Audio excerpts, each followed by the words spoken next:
Hello and welcome back to Fork in Politics. I've been gone for a while, but I'm back.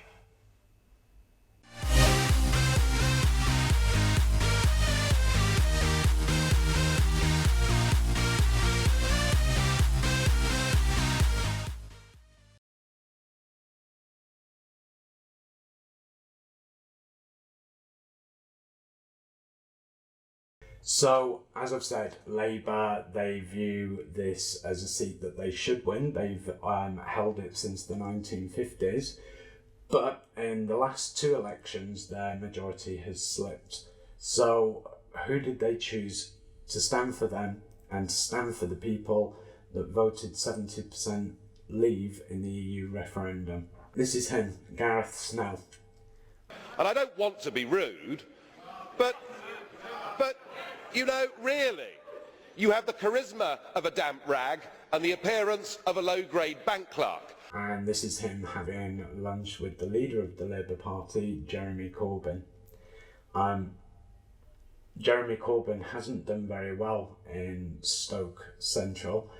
He was in Stoke today on the 28th of January and refused to give an interview to the press, which was astonishing. So this is what the journalists were asking him. Andrew thinks you're a supporter of Hamas. Anything to say about that? Greg and I are great friends, and we've been knocking on doors together. We're very happy. Thank you very much. And he came up to help Mr. Snell. And this is Mr. Snell. He hates Twilight. How anyone could vote for Gareth Snell is beyond me. He hates Twilight. But I think this tweet eminently sets out who Gareth Snell is. The whole world can just fuck off. Thanks, Gareth. We're really pleased that you're in this race. So his tweets about Jeremy Corbyn are rather telling, and there are that many. I'm not actually going to read them out. I'm just going to put them up behind me so that you can read. I do recommend that if there's many, you pause it because they are highly amusing tweets. They set out that Mr. Snell views Jeremy Corbyn as a despicable person. He says that under Jeremy Corbyn, Labour can never win an election. He says that Jeremy Corbyn isn't fit to be the leader, he's incapable of being a leader. He says that Jeremy Corbyn is a Hamas-loving, IRA-supporting career politician. And this is the man that is representing Jeremy Corbyn in a by-election which potentially could be of enormous importance to the Labour Party and Jeremy Corbyn. So not only does our Mr. Snell love Jeremy Corbyn, he also loves John McDonnell. I mean, the things he says about that. And it just keeps getting better. I mean, Mr. Snell couldn't be a more perfect candidate for us to be looking at. So this is him talking about Andy Burnham, who is currently standing as the Labour candidate for the Greater Manchester Mayor. And yes, again, Mr. Snell despises his Labour colleagues. And you know, it's quite astonishing. I've never met somebody that is Labour that acts like they hate the Labour Party and everybody in it. Mr. Snell just seems to be a foul-mouthed, vile individual who can only slag people off and do nothing positive. And he expects the people in Stoke are going to want to elect him because he's so positive, so bubbly and vibrant, and he waves the Labour flag. No, the man is a dick.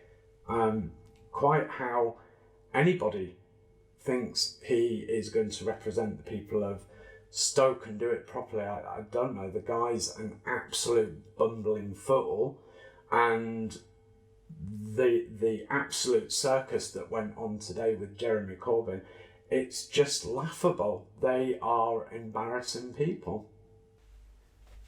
And I think this is my favourite tweet of them all, which I will read out. This is again Gareth Snell on the 9th of August 2016.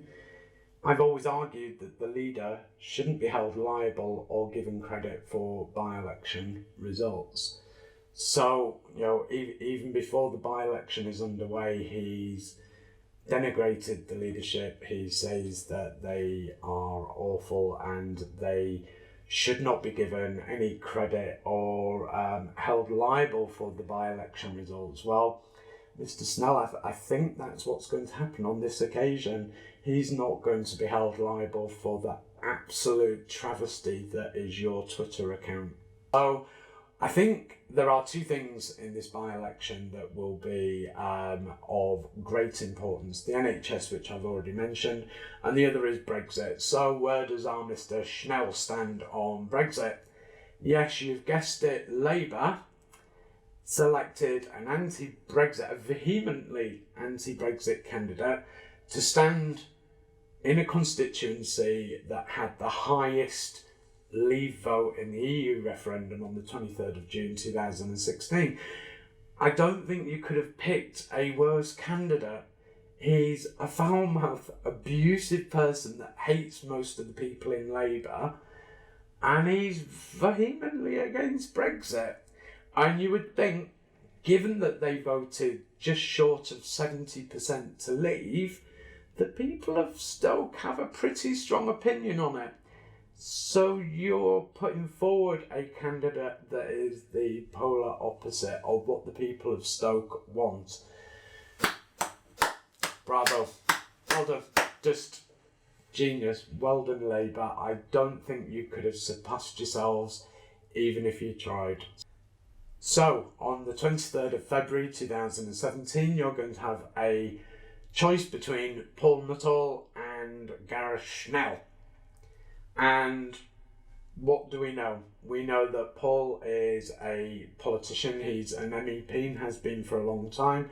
Highly intelligent, used to be a lecturer in history. He's been doing politics in Europe for quite a long time, so he's an experienced man. Or you have a foul-mouthed, vile individual that seems to hate everybody in the Labour Party, who despises the people of Stoke because they voted to leave the European Union.